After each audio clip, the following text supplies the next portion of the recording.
Assalamu alaikum and a very good morning, everyone. I am Vardagul, working as a communication advisor in GIZ. Our project is about promoting and strengthening the role of women in the textile and fashion industry of Pakistan. इसमें हम ख़वातीन की employment, employability पर को increase करने के लिए बहुत सारे इक़दामात ले रहे हैं. And this whole project is funded by the German Development Corporation. इसमें ना हम सिर्फ ख़वातीन को बल्कि people with disabilities को भी as a टारगेट ग्रुप उनको जो है फैसिलिटेट कर रहे हैं. So we are going to have a discussion with Mubeen Chughtai. He is the cluster head for the Karachi industry GIZ, and उसके साथ साथ ही is also working as the head of the corporation communications and PR.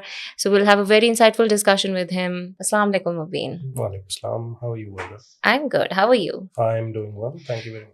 So a little bit introduction about Mubeen Chughtai. Mubeen Chughtai is currently working as the group head for Soorty for the corporate communication and CSR.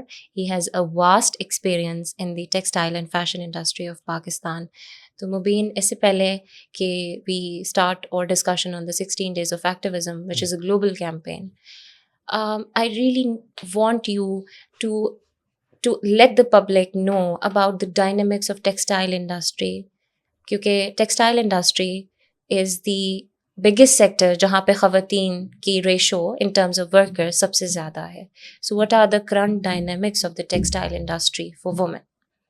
So thank you for that. I think to understand the current dynamics of what the textile industry is and where it stands, आपको पहले उसका एक historical जायज़ा लेना ज़रूरी है.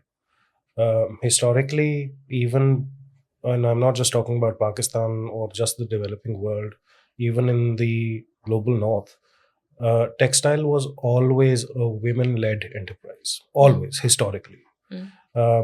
In fact, there is this very interesting statistic that जिस भी शहर के अंदर या जिस भी गाँव के अंदर कोई भी टेक्सटाइल का यूनिट लग जाता था, तो उसके 5 माइल्स के, क्योंकि ये अमेरिकन रिसर्च है तो डू इट इन माइल्स के रेडियस के अंदर ख़वातीन जो वहाँ पे रेजिडेंट्स थी सिर्फ जो वहाँ पे काम भी नहीं करती, उनकी डिसीजन मेकिंग के अंदर घर की जो से है वो बढ़ जाता automatically.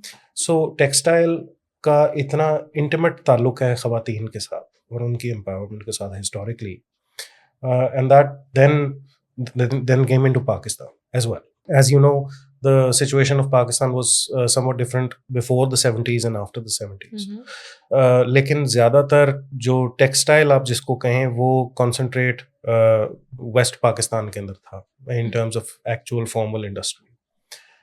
We had participation rates of over 60% in the workforce of women in textile at one point in time. 50s, 60s, and to some extent 70s.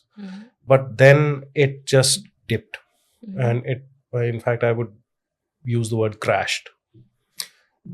So from 60 to 70% women, we came down to 10 to in a good season 15% participation of women in the textile industry across Pakistan. This is not just about any province or any particular city. So that's how the journey of textile and women together happened over the years. But where we are right now, Karachi, it has always been slightly ahead of the curve. I guess in almost all aspects that are either environmental or social, but specifically about women, because Karachi as a city is the only real metropolis in Pakistan. तो वो जो वेरियंग bands of thought exist करते हैं city के अंदर, वो आपकी industry के अंदर या किसी भी मैस एम्प्लॉयमेंट के सिस्टम के अंदर अपने आप को बहुत ही शानदार तरीके से जो है वो रिप्रेजेंट करते हैं. सो मुबीन, इसी से मेरा ना नेक्स्ट सवाल आपकी ही बात से है. You said that there were 60 to 70% women in the textile industry and primarily textile was dominated by the women.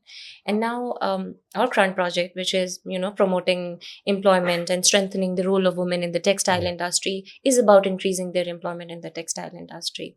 It's a German funded project, as you know, and you're the cluster head.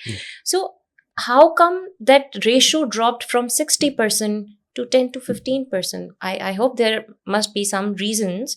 So, in your opinion, and be like when while citing the examples, can you tell why this thing happened in Karachi specifically?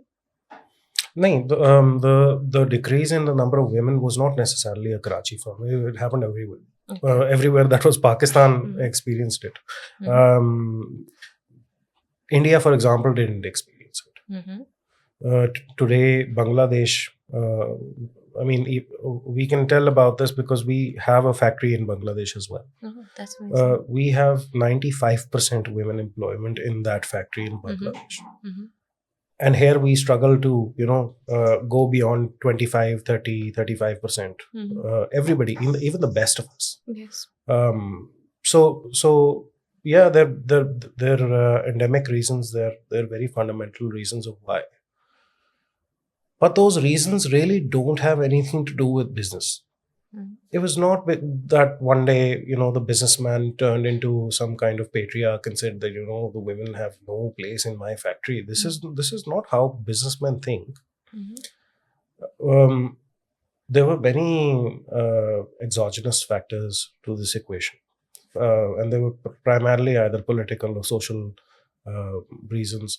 We went through many decades of, if not turmoil, then at least mild oppression, and in some cases not so mild, um, which really changed the fabric of how society was structured and how people think. So before, I mean, you and I, we can have a very close understanding of this because we've met, in some cases, our grandparents. Mhm. So the latitude of thought that grandparents of at least my generation, I'm about 40, 45 now, my grandparents had much more open-mindedness than, for example, I do.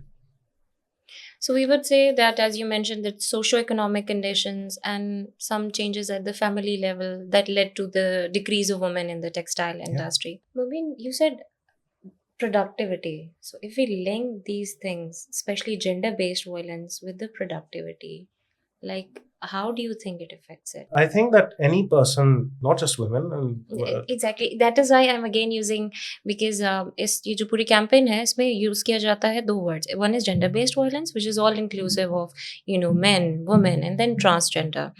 And if we use violence against women and girls, then that becomes very specific. So I am trying to be more inclusive no, in this. I Yeah, I'm yeah. just saying. Mhm. So I do identify myself as a feminist, and I'm fairly open about it. Mhm. Most people don't. They can have the best opinion about the subject, Mhm. but because of that social pressure that men feel, Mhm. uh, they don't necessarily use the term to identify Mhm. themselves. But even being a feminist, Mhm. um, I then have to, as a manager in a company that produces jeans, denim, I then have to look at denim. Mhm. So my view is that anybody, whether it's a male or a female or a trans person or a person with disabilities or any kind of marginalized community anywhere, if they experience violence, what is the result of that exercise? I mean, what is the impact of that on the person, either physically or psychologically? Mhm. Does that improve a person? Mhm. If it improves a person, then we have a completely different set of things to look at. Mhm. But if it doesn't, then we have to come to the realization that, this will not just impact their productivity, but also impact this entire floor of people. Because work is about relationships, Mhm. which, by the way, very few people understand. Work is not about necessarily individual efficiency. It is about the whole, about how the whole functions together. Mhm. That's what teamwork is. Mhm. So if you have one person who is completely um, off on a certain day, Mhm. then that is going to impact the person who's next to him and the person who's next to him. Because textile, for example, Mhm. works on this concept of lines. So the what we make are denim articles, most prominently denim jeans. So denim jeans are not made by one person. Yeah. So the back pocket is attached by somebody else.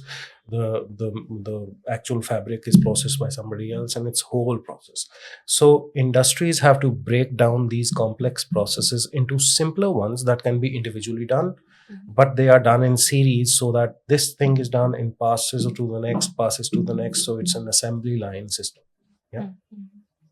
Now imagine one of the people who's in this assembly line being off that day, or being physically in pain or Mentally weak. or psychologically, maybe Yeah. suffering. Yeah. So the entire line will produce less, Yeah. because that person is a bottleneck in the middle.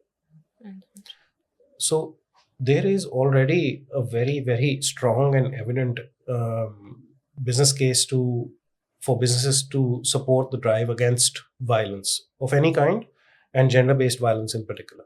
Gender-based. So, what are the most common form of workplace violence that you can cite example? Well, it's a broad definition. Okay. So most people in the developing world view violence as just a physical exercise. True. But it really isn't a physical exercise. It can be an emotional exercise. It can be an economic exercise. It can be a very verbal exercise. It can just be about reputation. All of these things and many more are violence, not because violence is just necessarily an attack, but it is the infringement of another person's boundary. As soon as you infringe on somebody's boundary, now the other person can take it in any way that they wish.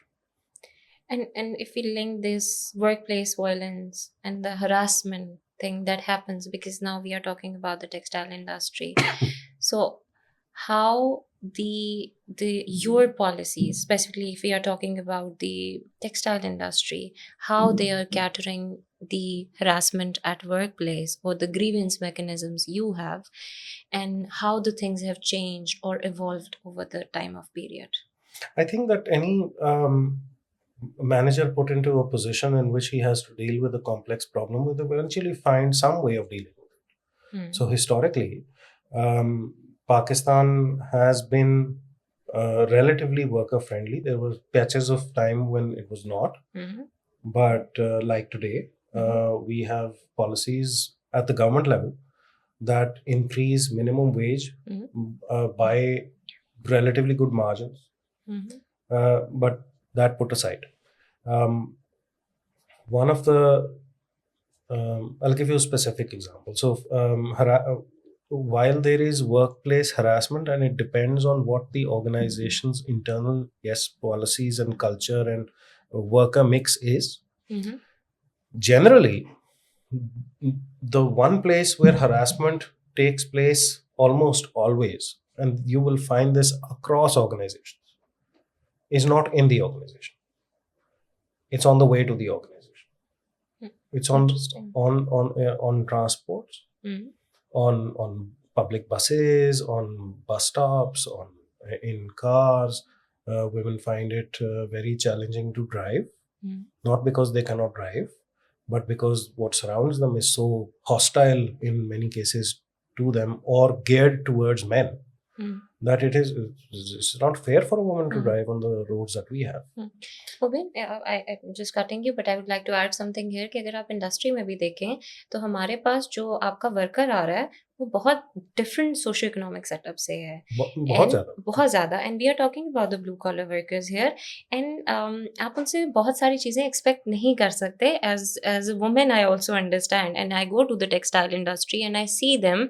So one of the a very basic example I'm citing you, that when I go to the industry, I make sure that I'm in a very Eastern attire to, follow certain compliances. Yeah. As a matter of fact, that's what you do. That's one of the, I don't remember the name, but he said that whenever you're going somewhere, you have to see what the cultural context is. So उस cultural context को आप मद्देनज़र रखते हुए कि उन workers के साथ जिनके लिए शायद उन्होंने औरत को या जिसके साथ भी वो हरासमेंट कर रहे हैं, उनके लिए इट्स वेरी प्रिटी नॉर्मल इस सिचुएशन में it do happen out of the workplace, but it also happen within the workplace. Any, of course, and therefore the entire process of grievance mechanisms, complaint boxes, the entire legislative and judicial system that follows after this process, of course, there nobody's saying that harassment doesn't take place in the workplace. I'm saying that the foundations of these incidences are social. Business is just one entity operating within that social fabric. So any policy that a business makes will either have a very limited impact, or if it has the maximum impact, it will never be beyond the boundary or wall of that organization. But is that fair? That's my question. If, for example, I'm getting a person, a blue collar worker who may come from I'm not saying that the urbanized people do this exercise more, or the rural ones do this is not what I'm saying. What I'm saying, you have a person who's committed an act of harassment. They don't fundamentally understand that this is a violation. That's my point, is that they don't even consider it as a violation. So what am I supposed to work on? First thing I'm supposed to work on with an adult is to sensitize them, because I can't get into the complexity of re-educating them. There's a difference. And we as government policymakers or international compliance bodies, certification bodies, even the development sector, we don't understand the nuance of this difference. I cannot re-educate my worker. It takes too much time and too much effort and too many resources that the third world in which I function, we don't have. Right? But what can I do? I can expose him constantly regularly at least, to material that challenges his notions of superiority, to the point where a person has to rethink how they're approaching this equation. So it's more about creating a culture that trickle downs from top to bottom. I think it trickles down from top to bottom in any case. Many things do. Some things don't trickle down, some things trickle up. But this is one of the values that, yes, we do see that if, for example, our floor supervisor is a man of integrity and will not commit a certain kind of act given his internal value system, then his worker will think 1,000 times before even thinking about doing something. We've seen that. But generally, Mubeen, you might disagree on this point जो मैं कहने वाली हूँ कि in the textile industry, again, large enterprises has a different culture. If we talk about the SMEs, there is prevalence of that said culture. So when I say that things trickle down from top to bottom, अगर top से ही वो values आपकी नहीं आ रही, so then it's this thing is going to be a very big challenge. If you are talking about changing the mindset or the culture, or sensitizing that particular blue collar worker, जिसको infringement लग ही नहीं रही, he feels like it's a very normal thing. देखना, he feels like to seeing somebody is a very normal thing. So I'll give you a specific example. I'm from a family that was relatively well to do. We had good schooling, we had good exposure, even international exposure growing up. But I honestly, and going back maybe like 20-30 years of my age, had a very different view of how women are and how I'm supposed to talk to them. And that was not a very healthy view at all. I had to work to reorient myself. But what was that worldview based on? It was based on the only kind of entertainment that you could find in Pakistan in the age that I was growing up in, which was usually Bollywood movies. Now, I don't mean Bollywood movies as such. I'm just saying popular culture. Yeah. So in popular culture, the way that a hero interacts with his to-be heroine, just look at it. The act that was being perpetrated, the dynamics of it Mm. were called love, Mm-hmm. but it's harassment. True, I agree. So people of my age Mm-hmm. were born and raised on the notion that this is acceptable, expression of even love, which is a very, one of the many things that a man and woman can share. They can have very different relationships. We don't have that thought. Mm. So that is somebody who was relatively well educated. Now imagine somebody who is Not at not all. educated. Exactly. That is my question. कि आप बात भी उसकी कर रहे हैं जिसके पास बिल्कुल इस तरह का exposure ही नहीं है. So he's watching these songs in which all of this is going on, and he has no notion personally of whether this is right or wrong. His parents avoid the subject, Or maybe reinforce it. or maybe reinforce In it. worst cases, maybe reinforce it. He's sitting with the friends who are reinforcing their things again and again. So this person is primed to commit a certain act, thinking that this is how it's done. So my challenge as somebody who has a certain policy and a certain culture within his organization is just the constant act of reinforcement of sensitization and awareness of what I am and what I stand for and what I will not tolerate.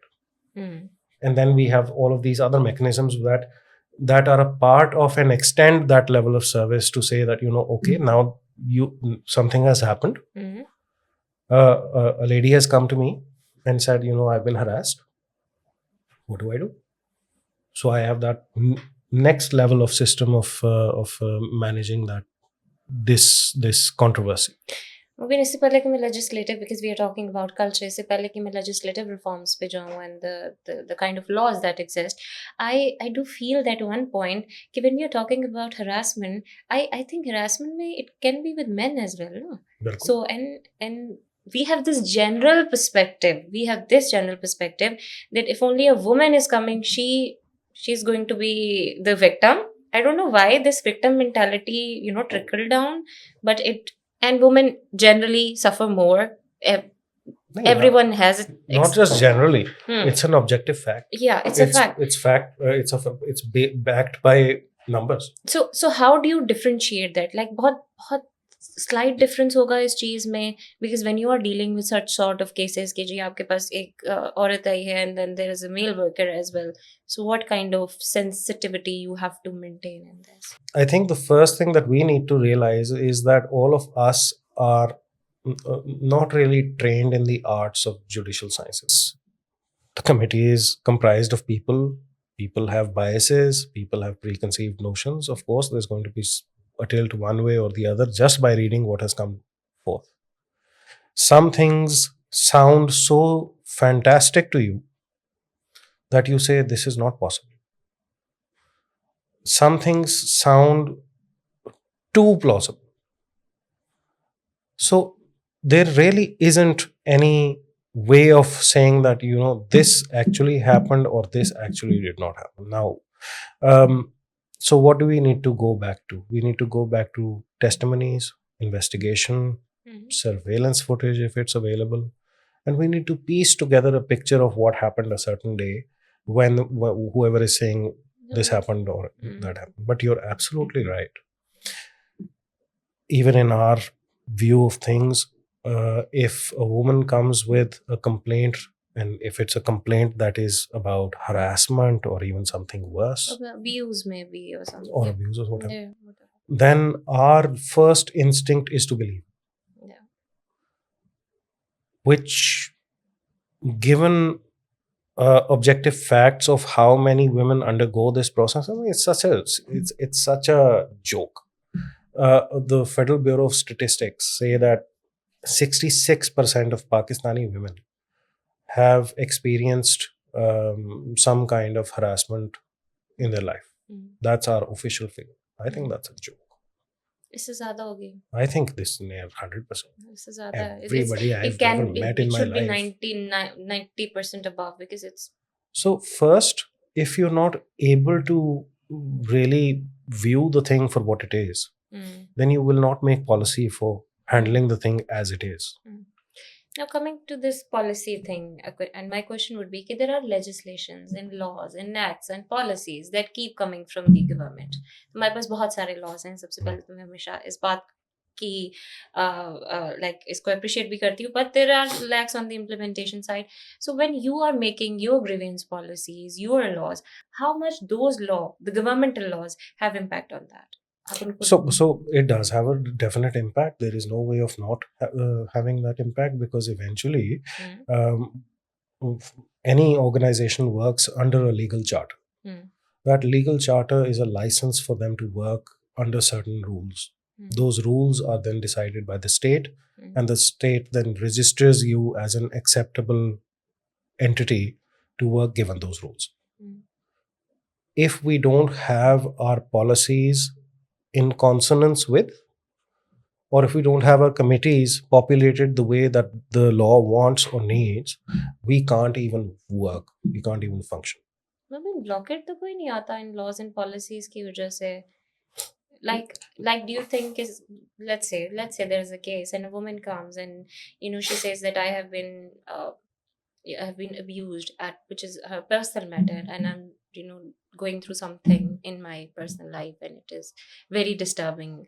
So will you help her in reaching those governmental channels? जैसे if there is a helpline 1034, यहाँ पे women development department है जो काम कर रहा है. सो इस तरह के केसेस कुछ होते हैं, रिपोर्ट होते हैं? So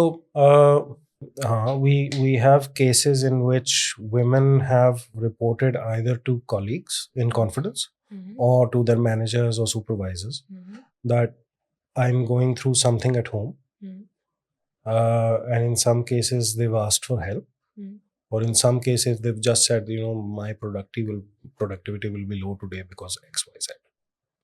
While the company maintains a policy under law that if somebody formally asks you for help, then you will connect them to XYZ channels through which they can have that safety and security restored to them. And it's not just my organization, most organizations I believe would do this and do this. But it is mired a lot in subjectivity, because the policy will only activate itself, even under the best of circumstances, if the reporting is formal. So will somebody go to the extent of saying that this is my formal request and I need help with this? Very few people do. यहाँ पर I think this is a challenge not at the level of obviously the industry, but challenge and your blockades कह ले, mental blockades है for the woman or anyone who is going through this violence thing or an issue. They rarely use those channels which are available, or they are might not aware of those channels जो exist कर रहे हैं. So do you help them with some legal processes as well? So we have certain partners who we connect them to. Okay. The industry or the business will not necessarily get into the judicial process of the exercise, because that is not our purview. But certainly we do maintain a whole list of partners who are there just for this. So if for example one of my workers or one of my executive staff members comes to me and says, this is something that I've experienced, I will say, all right, I'm going to connect you with this service or this NGO or this government department, whatever is most relevant to that exercise, and I'm going to send this through, and we do. And then we make sure that this connection has happened in real time, as in the conversation has happened, and we're there to listen to the first part of the conversation, but after that it becomes a private matter of the individual. Because confidentiality has there to is be so much things that people don't want to talk about in their workplace. So linking this with your customers, like obviously you have so many compliances to follow. So is it one of the compliances जो इसके अंदर आ रही होती है? Well, abuse at the workplace, yes. Definite compliance. In fact, for large export organizations, very recently, about 3 or 4 years ago, the trend has started that now internal grievance mechanisms are necessary because of local law as well as organizational policy, but there are these independent set of uh, either telephone numbers or WhatsApp groups or social media groups where these workers can go and file their grievances for any organization, and these are operated and run by customers, international brands, for any supplier to that particular customer. So, for example, if there is a brand XYZ and if there's a factory in Pakistan, ABC, and if ABC is supplying to XYZ, then any worker from ABC can file their grievance directly with XYZ and get it done that way. And this happens all the time. Okay. So connecting it with this, that what are the best practices जो इस तरह की supportive and conducive environment create कर रहे हैं within your industry, and as you have you're the cluster head and you have so much vast experience in textile industry, तो what are certain best practices जो चल रही हैं overall? So सबसे पहला तो ये कि आप जिस वक्त हायरिंग कर रहे हो तो आप थोड़ी देर के लिए इस लेंस को उतारने की कोशिश करें कि ये मैंने मर्द ही रखना है इस पोजीशन के लिए। वो जो इंक्लूसिव हायरिंग या अनबायस्ड हायरिंग होती है वो करने की कोशिश करें अपनी ऑर्गेनाइजेशन के अंदर, यू विल फाइंड टैलेंट। 2, अपनी ऑर्गेनाइजेशन के अंदर डेफिनेटली ऐसी पॉलिसीज़ बनाएं और वो पॉलिसीज़ सिर्फ पेपर के लिए नहीं होनी चाहिए, they should be enacted, they should influence the culture of your organisation, because that is the beauty of having a work place and people coming there being happy about what they do. Make policies that make this easier for people to be happy about what they do. C, उन organizations के साथ जो कि इस sphere के अंदर operate कर रही हैं by offering partnerships and services to industries to cater to these issues in an expert capacity, उनके साथ openly partnerships करें और उसको market भी करें, because there is a market outside Pakistan that appreciates this kind of connection. 4, अपने ranks के अंदर beyond productivity managers organisational development managers को इंडक्ट करना स्टार्ट करें। ये तकरीबन नहीं है। हम कंफ्यूज्ड हैं as a sector, as a nation, as a state and as the global south कि हम ये समझते हैं कि वो लोग जिनका काम इंटरनेशनल लॉ की कंप्लायंस को इंश्योर करना है, यही लोग ऑर्गेनाइजेशनल डेवलपमेंट भी करते हैं। इस तरह नहीं। You need a completely separate kind of people who can come into your organization, find these hotspots and address them in new ways. In sometimes there are no ways of addressing this in any textbook or any thing that you have studied, and you need to invent it. But if you're not able to, if you don't have the intellectual capital or capability to do it, then you're going to be stuck. So we agreed that there are legislative things present in terms of laws which every industry has to comply. Then you have your own grievance mechanism, you have your own internal policies, you have all the systematic things present. Worker को कैसे sensitize कर रहे हैं specifically? अगर if you talk about this particular global campaign which is against violence, it starts on 25 ends on 10th which is human rights day, तो ये बात worker तक कैसे जाएगी? सो डिफरेंट चीज़ों की डिफरेंट रेगुलरिटी के ऊपर इंडस्ट्रीज में कॉन्स्टेंटली सेंसिटाइजेशन या ट्रेनिंग सेशंस चलते रहते हैं। उसकी वजह ये है कि, और ये मैं ख़ास तौर पे एक्सपोर्ट साइड की बात कर रहा हूँ, उसकी वजह ये है कि बाहर की दुनिया की एक्सपेक्टेशंस, रिक्वायरमेंट्स इतनी जल्दी और इतनी ज़्यादा बदल रही हैं कि एक्सपोर्ट्स वाला बिजनेस जो है ये इमेजिन नहीं कर सकता कि वो स्टैटिक रहे और चलता भी रहे।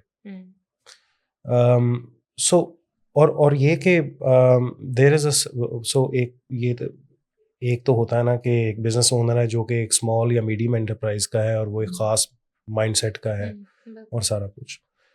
लेकिन ये जो लार्ज स्केल एंटरप्राइज हैं, इनके बिजनेस ओनर्स जो हैं वो अब ऑलमोस्ट उसी तरह सोचना शुरू हो चुके हैं जिस तरह बाहर की दुनिया सोचती है। जेन्युइनली। उसकी वजह है कि अगर एक बंदा 30-40 साल से एक्सपोर्ट कर रहा है, तो इसका मतलब है 30-40 साल से वो अपने कस्टमर से इंटरेक्ट कर रहा है, तो एक्सपोर्ट कर रहा है। It rubs of. Eventually this second person will start to identify more like his customer than he does as his worker. तो वैल्यू सिस्टम्स हमारे टॉप टीयर्स के अंदर आ चुके हैं। हमें सिर्फ चैलेंज ये आता है कि वो जो मिडिल मैनेजमेंट है हमारी, क्या वो आइडेंटिफाई करती है उन वैल्यूज़ के साथ? इन मोस्ट केसेस नहीं करती है। तो फिर आपको बहुत सारे प्रोग्राम साइमल्टेनियसली चलाने होते हैं जिनमें सेंसिटाइजेशन भी होती है, लेकिन एक्नॉलेजमेंट भी होती है और रिवॉर्ड भी होता है। तो ये मिडिल मैनेजमेंट, बिकॉज हम क्लास सिस्टम की या क्लास बेस्ड एनालिसिस से देखें तो जो मिडिल मैनेजर्स हैं वो चलते ही रिवॉर्ड और पनिशमेंट के सिस्टम के ऊपर। सो आप अगर उनकी रिजीम के अंदर एक केपीआई इस तरह का इंजेक्ट कर दें जो कि उनकी इम्प्रूवमेंट का हो, एज अ पर्सन और as a manager, beyond productivity, they will improve. They will have incentive to improve. So, And do you see any other best practices in terms of industries? Just say again, you are the cluster head. You know all of the textile industry of Karachi. So, are there any best practices जो चल रही हैं and they are sustainable as well? क्योंकि practices has to be sustainable ना to have that long term impact. So बहुत बहुत सारी हैं। ख़वातीन के जो एक्सपेंशन इन द वर्कफोर्स जो है ना, वो अब हमारे पास, पहले तो किसी ऑर्गेनाइजेशन के पास एक इंटरनल ड्राइव के तौर पे आ सकता है कि जी मैं आज 15% पे हूँ तो कल मैंने जो है 35% पे हूँ। लेकिन अब हमारे पास एक्चुअली एक बाहर की दुनिया से नीड आ गई है जो कि लिंक्ड है आपकी बहुत सारी अपकमिंग ईयू की लेजिस्लेशन के साथ और आपके periodically reviewed and reapproved GSP plus status के साथ कि जी आपने एक्स परसेंटेज, जो कि यूजुअली 40 और 60% के दरमियान होती है, ऑन एवरेज 50 होती है परसेंट, ख़वातीन रखनी ही रखनी है। उसकी सिर्फ डेडलाइंस मुख्तलिफ ऑर्गेनाइजेशंस की मुख्तलिफ होती हैं, कुछ की 2025 है, कुछ की 2028 है, कुछ 2030 तक है, लेकिन आपने ये परसेंटेज लानी है। बहुत सारी ऐसी ऑर्गेनाइजेशंस हैं जिन्होंने अब बेसिकली ये ट्रस्ट छोड़ दिया हुआ है कि हमें गवर्नमेंट की सपोर्ट के थ्रू प्री ट्रेंड ख़वातीन अवेलेबल हो जाएंगी as workers. That has gone. That mindset has gone. So what these organizations are now doing is investing into their own programs which are different in terms of either on the job training centers या organisational training centres, जो कि जिसके अंदर ख़वातीन की outreach के लिए कुछ ऑर्गेनाइजेशंस ऐसी हैं जिन्होंने ऑफिसर्स ख़ास तौर पर रखे हुए हैं जो कि कम्युनिटीज़ के अंदर जाते हैं ख़वातीन के या उनके घर के मर्दों की उन सोच को या उनकी रिजर्वेशंस को एड्रेस करते हैं वन बाय वन, और फिर उस मोहल्ले से बाकायदा ख़वातीन को इंडक्ट करते हैं इंडस्ट्रीज़ के अंदर नौकरी के लिए। बहुत शानदार प्रैक्टिस है। कुछ ऐसी ऑर्गेनाइजेशंस हैं जो कि ख़वातीन के लिए अपने वो वाले डिपार्टमेंट्स जो कि हिस्टोरिकली उस ख़वातीन कभी भी नहीं होती थी, उसके अंदर अपने इंफ्रास्ट्रक्चर को इम्प्रूव कर रहे हैं ताकि ख़वातीन उसमें काम कर सकें, क्योंकि भारी लोड हमने नहीं उठवाना ख़वातीन से, हमने उनसे वो काम करना है जो कि वो फिज़िकली कर सकती हैं। तो वो अपने काम की नौयत को चेंज कर रहे हैं ताकि ख़वातीन उसके अंदर आ सकें। सूरती का क्या प्लेज है for the 16 days of activism, and how do you I'm pretty sure we are going to do this similar podcast in the coming 16 days of activism. तो तब तक what is your pledge and वो क्या activities हैं जिनको आप sustain रखना चाहते हैं for the till the next year this campaign comes? So our pledge isn't from today. I think both myself and my supervisor, who's the owner of the company, are also he for she champions. We've been working in this fair now for a very long time. Our pledge was initially to have 50% women induction by 2030 as a self-declared initiative. Now that has been revised to, I believe, 2027. Okay. So by 2027, we hope to have 50% women in our workforce, for which we will move mountains if need be, as the case may be. So that is the pledge. हमने 2019 के अंदर start किया था एक पहला हमारा initiative CSR का, which was direct community outreach. इससे पहले पाकिस्तान के अंदर कभी किसी इंडस्ट्री ने कम्युनिटी को डायरेक्टली आउटरीच किया नहीं था. और हमारा इंस्ट्रूमेंट था स्ट्रीट थिएटर. और वो प्ले जो है वो I will share with you at some point in time. वो प्ले लिखा ही एक ऐसी ख़ानदान या एक ऐसी लड़की के बारे में था जो कि वो एक नौकरी करती है इंडस्ट्री के अंदर, और उसकी फैमिली क्या फील करती है, उनके रिजर्वेशंस क्या होते हैं. It was just depicting all of this. उसके नतीजे के अंदर विद इन 1 ईयर हमारा एक नया यूनिट बन रहा था उस वक्त फैक्ट्री का. उसमें 25% पूरी की पूरी जो ख़वातीन आई थी वो आई ही इस प्रोजेक्ट से. So that was a very good, insightful discussion, and that is our pledge for the 16 days of activism, that no more, and we together have to end the violence against women, Absolutely. girls, and all genders. Yeah. So thank you so much, You're Mubeen, welcome, for your ji. time, for your precious time. It was again a very good discussion, and inshallah hope to have these sort of insightful podcast soon. I Thank hope you so. so much. Thank you.